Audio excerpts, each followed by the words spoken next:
Every 6 months நான் இங்க வந்து சம்மரைஸ் பண்ண விரும்புற ஒரு விஷயம் என்னன்னா செல்ஃப் செக் பண்ணுங்க. நான் சொல்ற சில செட் ஆஃப் கொஸ்டின்ஸ். டெய்லி தினமும் நான் 2 தடவை பல் தேய்க்கிறேனா? அந்த 2 தடவைன்றது நான் முன்னாடிலாம் மார்னிங் நைட்டுன்னு சொல்லிட்டு இருந்தேன்.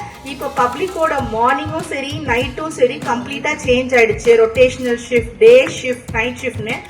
One is your bedtime, one is your wake up time.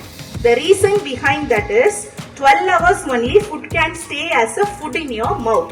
அந்த 12 ஹவர்ஸ்க்கு மேல எப்படி ஒரு சாப்பாடு வெளியில கெட்டு போதோ ரெஃப்ரிஜரேட்டர் இல்லாம, அதே மாதிரி உங்க சாப்பாட்டு படலம் பற்கள் மேல படியும் போது பற்கள்ல இருக்கிற கால்சியம், பாஸ்பரஸ், புளூரைடு இதெல்லாம் கூட சேர்ந்து இன்னொரு பெரிய கண்டாமினேஷனா வளவளப்பு தன்மை நிரம்பி இருக்கக்கூடிய பிளாக் அப்படின்னு சொல்லிட்டு மாறிடுது. அதுல எப்படின்னா உங்களுக்கு கோடிக்கணக்கான கிருமிகள் வந்து இருக்கும். ஸோ 12 hours ஒன்ஸ் கிளீன் பண்ண முடியாம போறவங்களுக்கு எப்படியும் பிளாக் பில்டப் இருந்துகிட்டே இருக்கும். அப்ப அவங்க பாடியில இம்யூனிட்டி லெவல் கொஞ்சம் கம்மியாவே தான் இருக்கும்.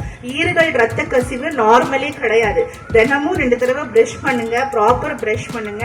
ஈறுகள்ல ரத்த கசிவை நிச்சயமா என்கரேஜ் பண்ணாதீங்க.